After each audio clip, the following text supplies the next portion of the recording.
106.7 Light FM. Cubby, along with Christine, it's our Hope for the Holidays Radiothon benefiting Hassenfeld Children's Hospital. And welcome, by the way, to the Sala Power Hour, Christine. Yes. And we have a guest with us right now, Lawam Rafael. Is that correct? That's right. Mm-hmm. All right, I said it right. Now, you have a heck of a story, and I'm glad you're here. After a complicated pregnancy and emergency delivery, little Sloan was born at just 25 weeks. She's 4 now, right? That's right. Doctors immediately rushed her to the neonatal intensive care unit at Hassenfeld Children's Hospital, where she spent the first 5 months of her life. Now, her mom, Lawam, we just introduced her, is here with us right now. What a road it's been for you. Thank you for being here to talk to us about this. What was it like for you the first time you saw Sloan? I mean, what was going through your mind? It's actually so hard to remember. I've thought about it a lot, and I didn't get to see her for about 12 hours or so, because I was unconscious during the birth, and then it takes a while to get together, and then, but she was just so tiny, and we just didn't know if she was going to survive, and that sense continued for months. That we everybody was doing everything they possibly could, but there's no guarantees when a baby comes that early. She looked like a little naked bird and was under this blue light, and 25 weeks, I believe, is like the earliest. I had a really scary pregnancy, and I was constantly hospitalized, and it was just a week before where they were kind of like, it's a toss-up right now, and then she came a week later, so it was really borderline, and I think every year it gets the likelihood of thriving and surviving or increase, as medicine innovates and transforms. And I think, I hear other babies there now. I met a mom who had a baby at 22 weeks, and that seemed unbelievable to me when I had her at 25 weeks. That felt like really the cutoff, and it seems like it's improving constantly. And so, but yeah, Sloan, meeting her was, I don't know, it was wild. I feel like every day was kind of meeting her again and again, because they're transforming so quickly then, and every day makes such a difference. Every day of survival and every day of any medical change, it feels like you're getting to meet a new baby every time. And it feels like you're living so on edge. There must be such a great deal of stress, and I'm sure the hospital was giving you a lot of support. Yeah. It is really living on, it's sort of at razor's edge constantly, and it's such a wild new setting, that nobody, unless you've had a child or somebody in your immediate family has had a child born that early, you've never stepped foot into a NICU before, and it's a really foreign setting. And so all of that support that came in from Sala was I don't even know how we could have gotten through without it. You feel like you don't know about how your child's doing. You don't know if you're doing well. You don't know if your child's going to survive. And then you're learning all of this medical terminology and learning it. We had to bring her home on oxygen. And so it was learning how to care for a medically complex child, and learning equipment. And we also had an older son at home. He was 2 at the time. He turned 2 right after she was born. And so having a toddler at home who we couldn't integrate into our hospital lives because he was too young, Sala really supported us through child life and giving us, crafts and activities we could do with our son at home and bring in for her, and like pace them around the room, or the psychologists and coming in to visit us, and making sure that we knew how to describe this to our son at home in age-appropriate language, and that we had, things he could bring in for her, and we brought in little, they would do little footprints so that he could see her grow, because he couldn't be there with her. Wow.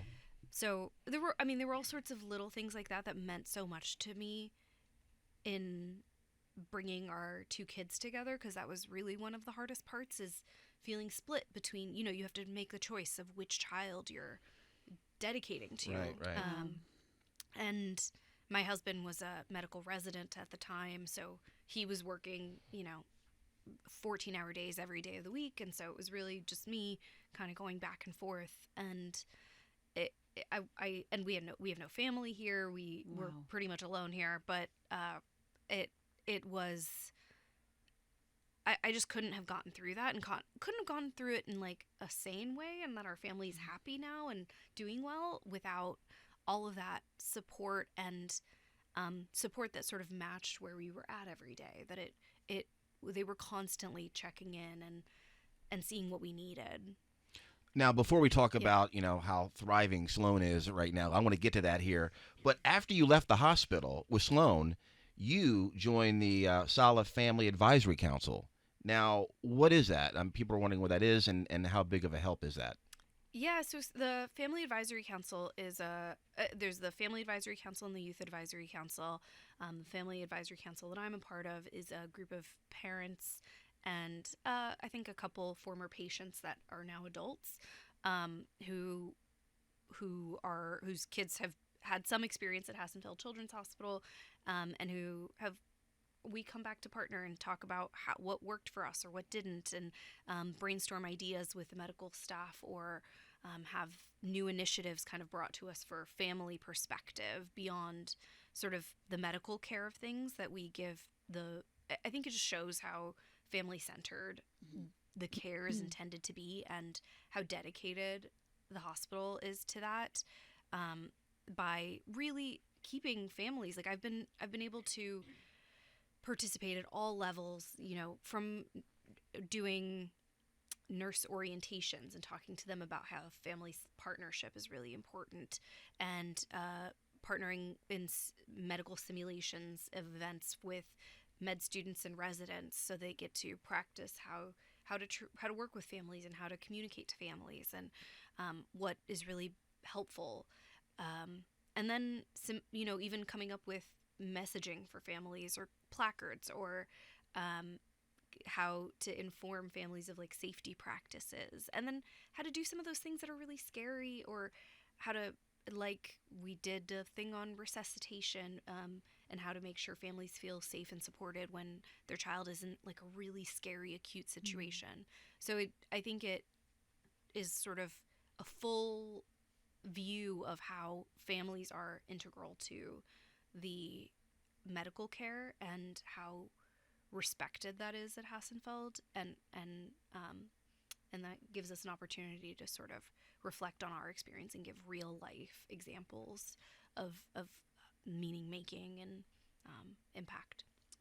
You can see how important Sala is, and why Mhm. we've got the Sala Power Hour, and we're grateful for you sharing your story and giving back in the way you are, because as you said, there's nobody's going to know better than someone who has been through it, or been through it with a family member. Yeah, it's such a unique experience. I mean, there's no, I think I can say that pretty unequivocally from all the other parents I've heard from as well and listened to, that there's just nothing like it. There's no similar experience to having a very sick child, and feeling that sort of stimulation.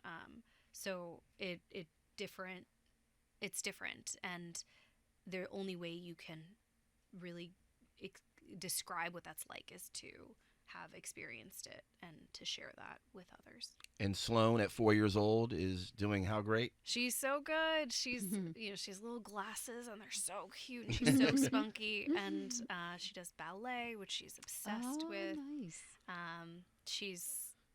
She's like a little menace to her brother, but That's what it's all loves- about. Yeah. Yeah, exactly. It They're- is so amazing that, premature babies like Sloan could depend on Hassenfeld Children's Hospital, and that Sala is there to help not only them, but also the parents like you, Lawam. And we can't thank you enough for being here and sharing your story. One final question. Why should people call 1-800-222-1067 right now and become a bright light? I think it's just it's an opportunity. I think if you want to know how to really dedicate yourself to hope this year, this is really the opportunity. And it has every little bit makes such an impact in a family's life or a child's life when they're in that setting. And I think you can just feel so confident that whatever you're donating or contributing, that you should feel like it's just pure joy and hope that you're offering. Beautifully said. So, Luam, thank you so much. And again, 800-222-1067 to become a bright light. It's our annual Hope for the Holidays Radiothon, benefiting Hassenfeld Children's Hospital. 106.7 Lights FM.